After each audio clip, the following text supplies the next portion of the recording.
తెలుగు జాతి గొప్పదనం, తెలుగు జాతి మూలధనం, తెలుసుకున్న వాళ్ళకి తెలుగే ఒక మార్గదర్శకత్వం అనే పాట ఉంటుంది. నేను వెనక ముందు ఏదో వాడినట్టున్నా ఆ పాట అయితే ఉంటుంది. ఆ పాటకు తగ్గట్టుగా తెలంగాణ రాష్ట్రం మీద మళ్ళీ ఆశలు పెట్టుకొచ్చి ఏమంటుండో తెలుసా? తెలంగాణ తెలుగు జాతి ఒక్కటే అని అంటున్నాడు. మరి తెలుగు జాతి ఒక్కటైనప్పుడు నువ్వు టీడీపీ అధికారంలో ఉన్నప్పుడు తెలంగాణలోకేమో పావలా ఇచ్చి ఆంధ్రాకేమో 100 రూపాయలు ఎట్లా పట్టుకుపోయినావు? 100 రూపాయలు ఎట్లా పట్టుకుపోయినావు? ఏం చంద్రబాబు నాయుడు ఏదో పప్పులు ఉడికిద్దాం, తెలంగాణలో టీడీపీ జెండా ఎగరేద్దాం అని ఏదేదో కలగంటున్నావు కావచ్చు. తెలంగాణలో ఎవరైనా ఏ పార్టీ అయినా అతీతంగా పోటీలు చేసుకోవచ్చనే కాదంటలేను. కానీ తెలంగాణ రాష్ట్ర ద్రోహి, తెలంగాణ రాష్ట్రాన్ని నట్టేటిన ముంచిన ద్రోహి, తెలంగాణ రాష్ట్ర ప్రజల బలిదానాలను కోరిన ద్రోహి తెలంగాణ మీద మళ్ళీ వచ్చి పోటీ చేస్తామంటే చూస్తూ ఉంటా ఎవరు ఊరుకుంటాడు? రా, నువ్వు వచ్చి ఎన్నికలు ఎట్టు, నువ్వు వచ్చి తెలంగాణలో జెండా ఎగరేయి, నీకు దమ్ముంటే తెలంగాణలో వచ్చి ప్రచారం చేయి, నువ్వు చేసుకో. మన కథ ఏందో మనం మొదలు పెడదాం. నీ కథ ఏందో, నీ లెక్కేందో కూడా తెలంగాణ రాష్ట్ర ప్రజలు కూడా చూస్తారు. ఒకసారి ఇది మా వినుకునే ప్రయత్నం చేద్దాం మిత్రులారా. మరి ఎందుకో టీడీపీ వాళ్ళకు తెలంగాణ ఎందుకు యాదికి వస్తుందో అర్థం కావట్లేదు. మొదలు మీరు రాజధాని నిర్మించుకోండి బాయ్, మీ రాజధాని అమరావతిని కట్టుకోండి. మొదలు తెలంగాణ మీద పడి ఏడ్చుడేంది? తెలంగాణతోటి మీకేం సంబంధము? తెలంగాణతో మీకేం సంబంధం? ఏమైనా ఒరిగేది ఏమైనా ఉందా? మీతోటి ఏమైనా లాభాలుందా? మరి తెలంగాణ వెనకాల ఎందుకు పడ్డారో అర్థం కావట్లేదు. కథ వినుర్రి.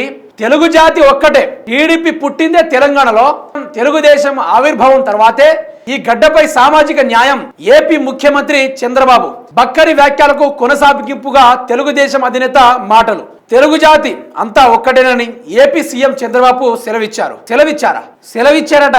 అంటే ఈయన పెద్ద అవతార పురుషుడు, ఈయన సెలవిచ్చాడు, మనం విన్నాం. టీడీపీ పుట్టింది తెలంగాణలోనని, ఇప్పటికీ బలమైన క్యాడర్ ఉన్నదంటూ వ్యాఖ్యలు చేశారు. తెలుగుదేశం పార్టీ జనరల్ సెక్రటరీలు, జోనల్ ఇన్ఛార్జీలు, ముఖ్య నేతలతో శనివారం నిర్వహించిన వీడియో కాన్ఫరెన్స్ లో ఆయన మాట్లాడుతూ టీడీపీ ఆవిర్భావం తర్వాతే తెలంగాణలో సామాజిక న్యాయం, అభివృద్ధికి బాటలు పడ్డాయని వ్యాఖ్యానించారు. టీడీపీ అధ్యక్షుడు బక్కరి నరసింహులు రెండు రోజుల కిందట మహానాడులో చంద్రబాబు సమక్షంలోనే డిక్షనరీలో తెలంగాణ లేదంటూ వ్యాఖ్యానించిన విషయం తెలిసిందే. ఈ వ్యాఖ్యలపై తెలంగాణ వాదులు భగ్గుమనడంతో చంద్రబాబు వివరణ ఇచ్చే ప్రయత్నం చేశారు. ఎంతో ఘనమైన చరిత్ర నేపథ్యం ఉన్న ప్రాంతాల గురించి మాట్లాడేటప్పుడు జాగ్రత్తగా మాట్లాడాలని సూచించారు. తెలుగువారు ఎక్కడున్న తెలుగు జాతి ఒక్కటేనని, ఎవరు మన భావాలు దెబ్బతీయొద్దని సూచించారు. తెలంగాణ ఆంధ్ర తనకు 2 కండ్లు అనే సిద్ధాంతాన్ని జీవితకాలం ప్రస్తావిస్తూ 4 కోట్ల మంది ప్రజల ప్రత్యేక రాష్ట్ర ఆకాంక్షను గుర్తించని చంద్రబాబు తెలుగు జాతి ఒక్కడేనని సుద్దులు చెప్పడంపై బీఆర్ఎస్ నేతలు మండిపడ్డారు. తెలంగాణ ఆవిర్భావ తర్వాత తట్టాబుట్టా సర్దుకొని ఏపీకి పారిపోయిన చంద్రబాబు తనకు అనుకూల సర్కారు తెలంగాణలో అధికారంలోకి వచ్చిందని పిచ్చివాగుడు వాగితే తెలంగాణ రాష్ట్ర ప్రజలు బాటా చెప్పులతోటి మోటాల మీద కొడతారు. మరి బాజప్తగా కొడతారు. ఏమి ఉంది నీకు తెలంగాణ గడ్డ మీద చంద్రబాబు నాయుడు? నీకేం హక్కు ఉన్నది? నీకు తెలుగు జాతి, తెలంగాణ, ఆంధ్రప్రదేశ్ నీకు 2 కన్నులు లాంటి వాళ్ళ. తెలంగాణలో గుడ్లు బీకి గోటీలు ఆడతారు. నీ చరిత్ర ఎవరికి తెలియదు చంద్రబాబు నాయుడు, నీ కథ ఎవరికి తెలియదు చంద్రబాబు నాయుడు. నువ్వు 100 రోజులు మహారాష్ట్ర ఒప్పందం నీటి వాటాల లెక్కింపులపైన ఏమైనా కొట్లాట జరిగింది తప్ప ఎక్కడైనా దాన్ని మేనేజ్మెంట్ చేసి నీళ్లు తీసుకొచ్చినావంటే తీసుకురాలేదు. తెలంగాణకు నీళ్లు ఇచ్చినావంటే నీళ్లు ఇయ్యలేదు, కరెంట్ ఇచ్చినావంటే కరెంట్ ఇయ్యలేదు. ఈ రోజు మీ బ్రతుకులకు తెలంగాణ ఒక రోల్ మోడల్. భారతదేశంలో తెలంగాణ ఒక రోల్ మోడల్. కేసీఆర్ లాంటి నాయకుడు 29-28 రాష్ట్రాలకు ఒక డెఫినేషన్, ఒక రోల్ మోడల్. ఇది మీకు తెలుసా?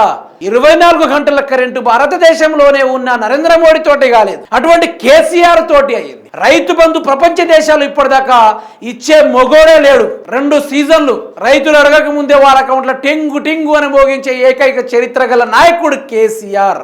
భారతదేశంలోనే the rice bowl of India అని 2nd స్థానంలో తీసుకొచ్చి నిలబెట్టిండు కేసీఆర్.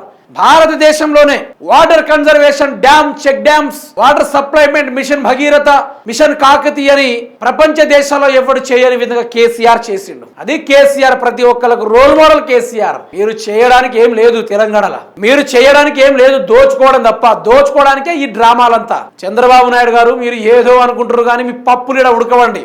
మీ పప్పులీడ ఉడకవు. మీరు ఏదేదో కథలు పడదామని చూస్తా ఉన్నారు. మిమ్మల్ని ఉరికిస్తారు. జర జాగ్రత్తగా ఉండమని మా వంతు మేము సలహా ఇస్తున్నాము, మేము కోరుతా ఉన్నాము. జర భద్రంగా ఉండండి. టీడీపీ చంద్రబాబు నాయుడు గారు జర భద్రంగా ఉండండి. అక్కడ ఉంది కేసీఆర్, బయటికి వస్తే దబిడి దిబిడే, వేరే ముచ్చటే ఉండదు. కేసీఆర్ తోటి పెట్టుకున్నోడు ఇప్పటిదాకా తెలుసు కదా. తెలంగాణ రాష్ట్రం ఆవిర్భవించిన తర్వాత కట్టుబట్టలతోటి ఏడ సాగదోలినం ఆంధ్రప్రదేశ్కి సాగదోలినం గుర్తుపెట్టుకోండి. మొదలు మీ అమరావతి రాజధానిని బిల్డ్ చేసుకోండి, తర్వాత పక్క రాష్ట్రాల మీద అడుగు పెట్టండి, దాని తర్వాత చూద్దాం మీ కథ ఏంది, మీ వ్యవహారం ఏందో.